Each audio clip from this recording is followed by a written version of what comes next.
윤석열 정부 들어서 양금덕 할머니 등 강제동원 피해자들에 대한 전범 기업의 배상 책임이 있다는 판결을 뒤집고 기시다 총리와 만나서 그것을 한국 기업들이 내게 하겠다.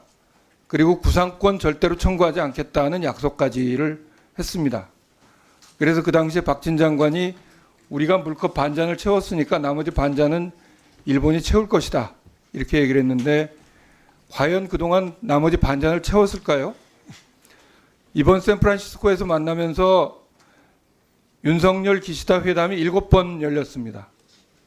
윤석열 대통령이 이재명 야당 대표를 한 번도 만나지 않는 사이에 기시다 총리를 7번이나 만났는데 그 사이에 무슨 일이 있었는지 한번 보시죠. 우선 역사 교과서 왜곡이 더 노골화되고 본격화됐습니다. 도조 히데키 등 A급 전범들이 합사되어 있는 야스쿠니 신사 참배에 역대 최다 강요와 의원들이 참배했고 기시다 총리도 제 기억에 2번이나 공무를 보냈습니다. 일본의 태도는 전혀 변하지 않았습니다. 더더군다나 독도 영유권에 대한 주장을 강화하고 있습니다. 독도가 일본의 고유 영토다라는 것을 교과서에 더 강력하게 표기를 하도록 검정 기준을 강화해서 압박하고 있고, 화면에서 보시는 대로 일본 국토지리원 전시회에서 저 사진은 유명한 사진입니다. 일본 어부들이 독도에 무단 침입해서 강치를 씨를 말린 사진인데 저것을 오히려 그때 독도가 자기네 땅이었기 때문에 일본 어부들이 가서 어획한 거다. 이렇게 왜곡해서 하는 일들이 지금도 진행되고 있습니다.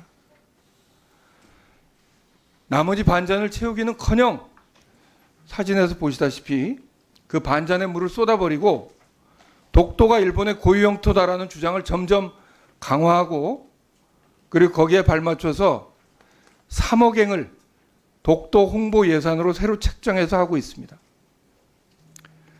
이번 예결 소위가 3번이나 열린 가장 중요한 이유 중에 하나가 교육부가 끝까지 동북아 역사재단의 일본 역사 왜곡 대응 예산, 독도 대응 예산을 증액하는 걸 거부하고 끝까지 버텨서 3차에까지 이르렀다는 것을 이 자리를 빌어서 말씀드릴 수밖에 없습니다. 아마 예결 소위가 3번이나 열린 일은 제 기억으로도 거의 없는 드문 일입니다. 제가 여러 차례 말씀드렸지만 일제 침탈사 20억 가까운 예산을 5억 4분의 1 토막을 냈습니다. 우리 야당 의원님들, 무소속 김남국 의원을 포함해서 강력하게 예결 소위위원들이 요청해서 어느 정도는 예산이 복원된 것은 그나마 다행스러운 일입니다만, 정부가 이번 예산 심사 과정에서 보여준 이 역사 문제에 대한 태도는 심각하게 유감을 표할 수밖에 없다는 점을 이 자리를 빌어서 말씀드리겠습니다.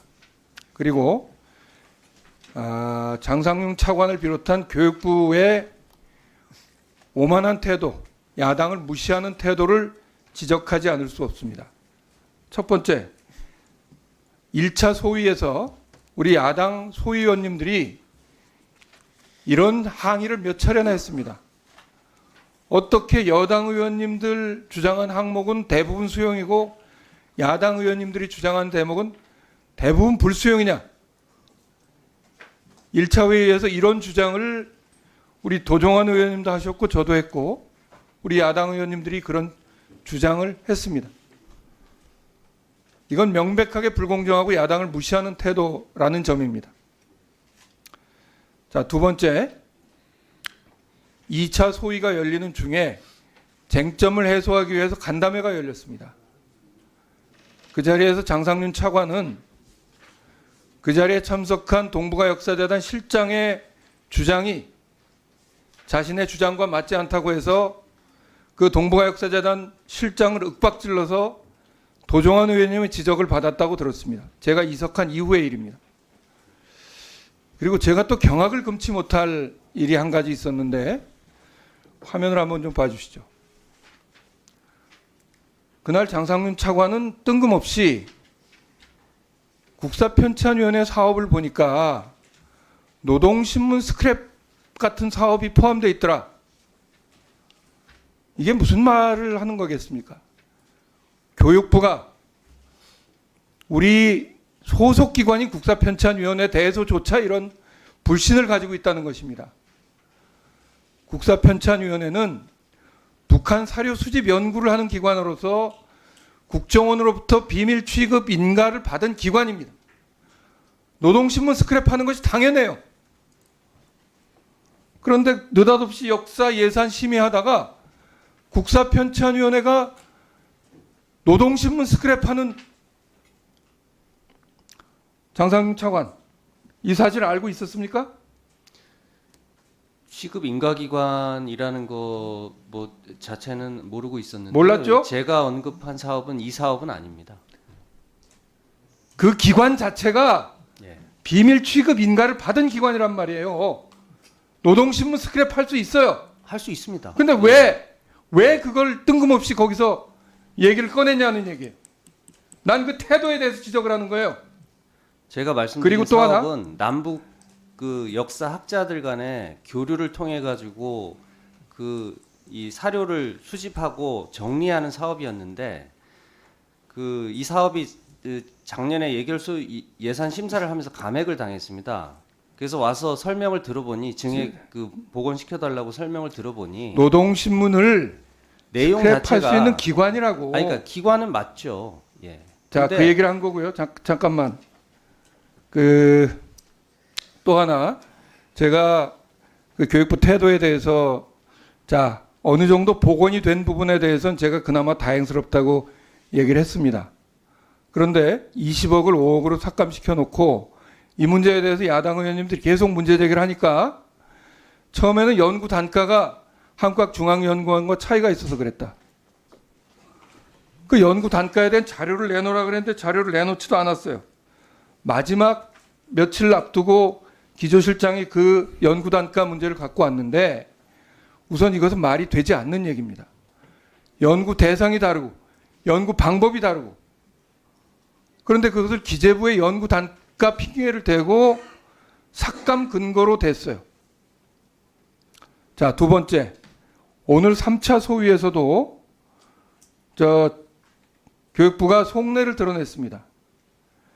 동북아 역사재단이 진행하는 일제 침탈사 총서 260권으로 돼 있는데 그걸 평가하고 분석을 해보니까 225권으로 해도 되고 그건 앞으로 5억 원씩 3년만 주면 된다. 아까 이렇게 발언을 했어요. 그런 발언을 한 적이 있죠? 있습니다. 예. 그런데 제가 참 놀라운 일은 무슨 분석과 평가를 해서 예산을 삭감한 것이 아니라 일단 예산을 삭감해 놓고 그 삭감된 예산에 대해서 야당 의원님들이 지속적으로 문제 제기하니까 처음에는 연구 단가 핑계를 댔어요.